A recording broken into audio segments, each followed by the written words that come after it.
Hi friends, welcome to my story channel. நம்மளுடைய சேனலில் இன்றைக்கி நம்ம பார்க்க போகிற ஸ்டோரி என்ன அப்படின்னா, 50 வயது மாடு மேய்க்கும் பெண் அவளினுடைய ஒரு ஸ்டோரி தான் பார்க்க போகிறோம். வாங்க வீடியோக்குள்ளே போகலாம். அன்பும் கருணையும் மனதில் நிறைந்திருந்தால் ஒருவரது வாழ்க்கையை எப்படி மாற்ற முடியும் என்பதற்கான அழகிய எடுத்துக்காட்டு இந்த கதையின் நாயகி மதுசூதனம்மாள்.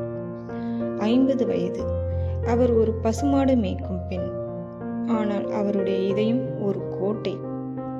இந்த கிராமத்தில் காலை சூரியன் எழுவதற்கு முன்னால் பசுமாடுகளும் பயணிக்கும் ஒரு பசுமை மிகு நாயகி இருக்கிறார், மது. மது பசுக்களிடம், ஹே ராணி, ஹே நிலா, அந்த பக்கம் போற முல்லையெல்லாம் சாப்பிடாதே, நமக்கு நல்ல பசை மேய்த்து பசு பால் கொடுக்கணும்டா என்று பசுவை மேய்த்து கொண்டிருந்தார். தூரத்தில் சிறுமி ஒருவர் மரம் அடியில் அமர்ந்திருப்பது தெரிய வந்தது. மது அவளை நோக்கி, பெண்ணே, உன் பேர் என்னம்மா? ஏன் பசிக்கிற மாதிரி இருக்க? அதற்கு அனு, சாப்பாடு கிடைக்கல அத்தை, அம்மா வீட்டில் இருக்க மாட்டாங்க. ஐயோ, வா செல்லம், நீ என் வீட்டுக்கு வா, உனக்கு சோறு தரேன், பயப்படாதே. மது வீட்டில் சிறிய அடுப்பில் சமையல், அரிசி வாசனை, குழந்தைக்கு சோறு ஊட்டி கொண்டிருந்தார். நீங்க யார் பொண்ணு? உங்கள் அம்மா இல்லையா? வீட்டில் யாரும் இல்லையா? அதற்கு அனுவின் அம்மா மாயா, நாங்க திருச்சியில் இருந்தோம். என் புருஷன் வேலை இல்லாமல் போனதால் வீட்டை விட்டு போனாங்க. இப்ப வீடும் இல்லை, சாப்பாடும் இல்லை. மது, இருந்தாலும் நீங்க மனைவி குழந்தையுடன் தெருவில் இருக்க முடியுமா? நான் ஒரு பொண்ணு, உங்க துயரம் எல்லாம் புரியுது.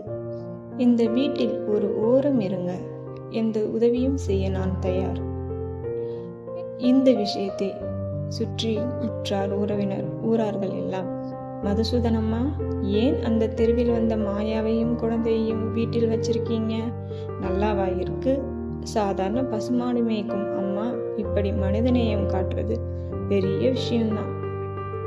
வேலை தேடும் ரகு, அக்கா, எனக்கு வேலை கிடைக்கல, மாயா அனு பசிக்குதுன்றாங்க, எனக்கு ஒரு வாய்ப்பு கொடுங்க. மாமா நகர் பக்கத்தில் ஒரு டைரி கடையில் வேலை இருக்குன்னு கேட்டார். நாளைக்கு போ, நேரத்துக்கு போனா உனக்கு வேலை கிடைக்கும்னு நினைக்கிறேன். ரகுவிற்கும் வேலை கிடைத்தது. மகிழ்ச்சி நிறைந்த வீடு. வீட்டில் குழந்தை சிரிப்பு. மதுசூதனம் பசுக்களுடன், ரகு வேலைக்கு செல்கிறார், மாயா சமையல் செய்கிறார். மது கண்ணீருடன், இந்த வயசுல வாழ்க்கை என்ன சொல்லுதுன்னா, ஒருத்தருக்காக மட்டும் வாழ்ந்தாலும் போதும், ஒரு குடும்பம் வாழ வேண்டிய வாழ்க்கையை காப்பாத்தினால் அதுவே பெரிய வெற்றி. மாயா என்ற பெண் குழந்தையுடன் தெருவில் அலைந்து திரிந்தார். ரகு வேலை இழந்தார். அவர்களுக்கு ஒளிகாட்டியது மதுசூதனாவின் கருணை. இருட்டில் ஒரு மின்மினி ஒளியாய் வந்தார் அந்த அம்மா. மனித நேயம் மறைந்து போகும் இந்த உலகில் ஒரு பசுமாடு மேய்க்கும் பெண் ஒரு குடும்பத்தின் அம்மாவாக ஆனார். இதுதான் நம்ம ஒரு கதை. என்ன நேயர்களே, நம்மளுடைய இந்த ஸ்டோரி உங்களுக்கு பிடிச்சிருக்கும்னு நினைக்கிறேன்.